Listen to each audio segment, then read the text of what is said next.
Γεια σας φίλοι μου, σήμερα έλαβα το φάκελο για την επιστολική ψήφο. Μέχρι στιγμής η διαδικασία έχει πάει πάρα πολύ καλά. Να σας πω ότι για μένα ήταν ένα όνειρο ζωής το να μπορώ να ψηφίζω έτσι, όσο παράξενο και να ακούγεται, αλλά ναι, γιατί βασικά επειδή είμαι από την επαρχία, έβλεπα συγγενείς να σκέφτονται πώς θα έρθουν να ψηφίσουν, οι οποίοι συγγενείς είτε ήταν φοιτητές, είτε είχαν πάει σε άλλη πόλη της Ελλάδας, και ήταν γενικώς μια συζήτηση το πώς θα κατέβουν, πώς θα βρουν εισιτήρια, πώς θα πληρώσουν τα εισιτήρια και όλα αυτά. Και πιστεύω ότι ένα πρόβλημα, μέρος του προβλήματος της αποχής στις εκλογές στη χώρα μας είναι και το γεγονός ότι είναι δύσκολο να πηγαίνουμε στα εκλογικά κέντρα να ψηφίζουμε όποτε μας φωνάξουν. Είμαστε και μια χώρα η οποία έχει και 2.000 νησιά. Επομένως καταλαβαίνετε ότι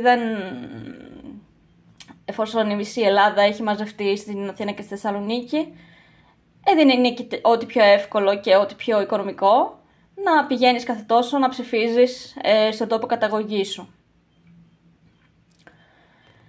Τώρα, εγώ φέτος αποφάσισα να κάνω την επιστολική ψήφο για 3 πολύ συγκεκριμένους λόγους. Ο ένας είναι ότι ως πολιτικός επιστήμονας έχω και την περιέργεια να δω τι είναι ακριβώς και πώς θα πάει. Θέλω να το δω, να το ζήσω, ας πούμε, σαν εμπειρία. Ο δεύτερος είναι αυτός που σας είπα, ότι είμαι από την επαρχία.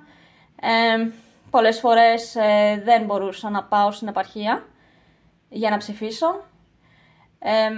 Και πραγματικά με στενοχωρούσε αυτό, γιατί έλεγα γιατί να μην μπορώ εγώ να ψηφίσω, τα εισιτήρια έχουν πάει στο Θεό, και έχανα το δικαίωμα της ψήφου μου, το οποίο είναι δικαίωμα, τονίζω, όχι υποχρέωση. Εντάξει, νόμος μας υποχρεώνει, αλλά δικαίωμα είναι αυτό. Τόσοι χιλιάδες συμπατριώτες μας έδωσαν το αίμα τους για να είμαστε εμείς ένα εξάρτητο δημοκρατικό κράτος και να μπορούμε να ψηφίζουμε. Θεωρώ ότι δεν έχω το δικαίωμα να εκφέρω γνώμη για το πολιτικό γίγνεσθε της χώρας, αν πρώτα δεν έχω πάει να ψηφίσω. Και ο τρίτος λόγος έχει να κάνει με την εμπειρία μου ως γραμματέα σε φορευτικές επιτροπές στα εκλογικά τμήματα, όπου εκεί δεν μπορούσα πάντα να ψηφίζω. Ήταν πάντα στη διακριτική ευχέρεια του δικαστικού αντιπροσώπου, εάν το εκλογικό τμήμα στο οποίο υπηρετούσα βρισκόταν κοντά στο εκλογικό τμήμα όπου είμαι εγγεγραμμένη, θα πήγαινα, θα με άφηνα να πάω σε ώρες που δεν ήταν αιχμής. Άλλες φορές μου έδινε ο δικαστικός αντιπρόσωπος το δικαίωμα να ψηφίσω στο εκλογικό τμήμα που υπηρετούσα, και άλλες φορές απλώς δεν μπορούσα να ψηφίσω. Οπότε θεωρώ ότι για κάποιους οι οποίοι θα είναι στην εφορευτική επιτροπή εκείνη την ημέρα, την 9η Ιουνίου συγκεκριμένα, θα μπορούν να έχουν ψηφίσει πιο μετά και να μην κολλείονται με αυτό. Έτσι θέλω να πιστεύω. Υπάρχει και ένας άλλος λόγος πολύ έτσι συναισθηματικός. Στις δεύτερες εκλογές που ψήφισα, ας πούμε, έπρεπε να κατέβω στην Κρήτη. Δεν έβρισκα εισιτήριο να επιστρέψω στην Αθήνα εγκαίρως για τα μαθήματά μου τη Δευτέρα. Οπότε έπρεπε να ταξιδέψω, νομίζω Δευτέρα βράδυ, Τρίτη βράδυ, δεν θυμάμαι ακριβώς. Το θέμα είναι ότι τη Δευτέρα ένας καθηγητής μου που εκτιμούσα πάρα πολύ και εκείνος μου είχε μία εκτίμηση και μου φερόταν καλά, πέθανε. και εγώ δεν είχα την ευκαιρία να τον αποχαιρετήσω στην κηδεία του όπως μπορούσαν να κάνουν άλλα παιδιά. Και αυτό μου κόστησε και ακόμα περισσότερο εγώ ήθελα να μπορούσα να ψηφίζω εξ αποστάσεως. Αυτά, τώρα θα ανοίξω το φάκελο να δω τι έχει μέσα. Απλώς να πω ότι το Σάββατο το μεσημέρι έλαβα την ειδοποίηση ότι ο φάκελος θα ερχόταν και μου είχαν πει ποιες ώρες περίπου θα περιμένω το ταχυδρόμο. Μου φάνηκε η αλήθεια είναι λίγο παράξενο, οπότε πήρα και τηλέφωνο για να σιγουρευτώ ότι το μήνυμα ήταν αληθές. Και σήμερα έλαβα δεύτερο μήνυμα που επιβεβαίωνε η ΕΛΤΑ ότι ο φάκελος βρισκόταν προς παράδοση και θα μπορούσα, αν ήθελα, αντί να τρέχω στο ταχυδρομείο, να κλείσω ραντεβού, να έρθει ο ταχυδρόμος να το πάρει από μένα. Τι να πω, νομίζω ότι θα επιλέξω το δεύτερο τρόπο. Ελπίζω να πάει καλά. Τώρα θα ανοίξω το φάκελο, να δω τι έχει μέσα. Μου είπαν, λέει, να το διαβάσω πολύ έτσι προσεκτικά. Και όπως λέμε, ο διάολος κρύβεται στις λεπτομέρειες. Και όπως έλεγε η γιαγιά μου, ο διάολος έχει πολλά πόδια. Οπότε θα κάνω αυτό που μου είπανε.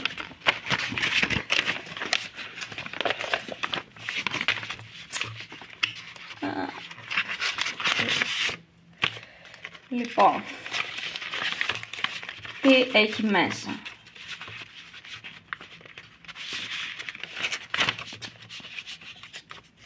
Κάτι σαν, εδώ βλέπω κάτι με κουτάκια, ψηφοδέλτιο επιστολικής ψήφου λέει, ναι. Εδώ βλέπω το έντυπο οδηγιών επιστολικής ψήφου, το οποίο σου εξηγεί, έχει τους υποψηφίους και κάτι άλλο έχει μέσα. Συγγνώμη. Και το φάκελο, ο οποίος βασικά σου λέει, κάτσε λίγο, λέει ποιος είναι, ο εκλογικός αριθμός, λέει εδώ, το κρύβω για λόγους προσωπικών δεδομένων. Εδώ έχει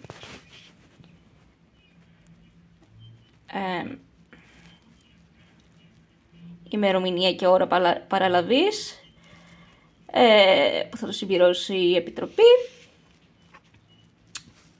Και εδώ πέρα κάποιες άλλες πληροφορίες για την αποστολή της επιστολής. Και κάτι άλλο έχει μέσα ο φάκελος. Ναι.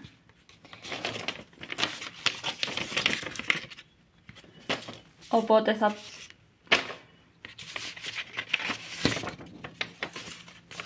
έχουμε εδώ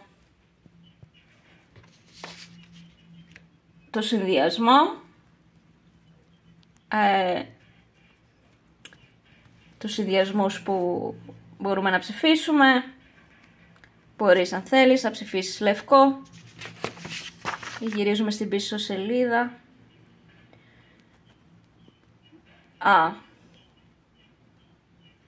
Μάλλον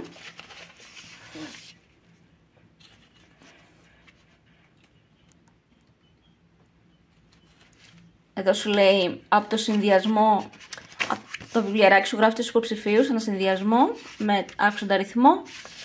Εδώ σου γράφει να επιλέξεις από 0 έως 4 υποψηφίους σε μεγάλο τετράγωνο και μετά έχει αυτό το τετράγωνο σου λέει πόσους ψήφισες. Αυτό ως με την εμπειρία που έχω από εφορευτικές επιτροπές και την καταγραφή ψήφων έχει να κάνει με τη διαφάνεια και τον έλεγχο των ψήφων για να μπορούν μετά να το επαληθεύσουν οι άνθρωποι. Προφανώς χρειάζεται πολύ μεγάλη προσοχή.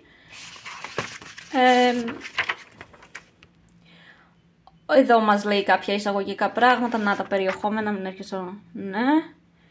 τι ψηφίζουμε, πώς διεξάγονται στην Ευρώπη και στην Ελλάδα οι ευρωεκλογές. Και μετά σου λέει πιστολική ψήφος, περιεχόμενα φακέλου πιστολικής ψήφου, πώς ψηφίζεται στοιχεία επικοινωνίας ταχυδρομικών εταιριών, πότε πρέπει να σταλούν οι φάκελοι επιστροφής. Και σου έχει και εδώ και ένα QR code να σαρώσεις για να μάθεις περισσότερα. Να πω ότι ο ταχυδρόμος μου είπε ότι μπορώ και από σήμερα να πάω να ψηφίσω και αύριο. Έχει ανοίξει η διαδικασία δηλαδή. Και μπορώ να πάω κατά προτεραιότητα, να μην περιμένω στο ταχυδρομείο. Αν θέλω να ψηφίσω, ας πούμε, να πάω αυτοπροσώπως στο ταχυδρομείο, απλώς πηγαίνω στο ταμείο, εκεί που στέλνουν τα γράμματα, και τους δίνω το φάκελο. Μάλιστα. Αυτά. Λογικά θα κάνω και ένα άλλο βίντεο σχετικά να δω παραπάνω για να σας κρατήσω ενήμερους σχετικά με το πώς πήγε και όλα αυτά και πώς μου φάνηκε. Σίγουρα μου φαίνεται πολύ πιο εύκολο και σαν ψηφοφόρος, έτσι μου φαίνεται, δεν ξέρω, πολύ πιο εύκολο το να ψηφίζω με αυτόν τον τρόπο. Και για τους ηλικιωμένους συμπολίτες μας είναι σαφώς πιο εύκολο από το να τους σέρνει ο ένας και ο άλλος στα εκλογικά κέντρα και να ψηφίζουν αυτό που θέλει ο ένας και ο άλλος που τους σέρνει εκεί. Γιατί έχω δει και τέτοιες περιπτώσεις, ουκολίγες, εκατοντάδες μπορώ να πω. Αυτά, η υπεύθυνη δήλωση.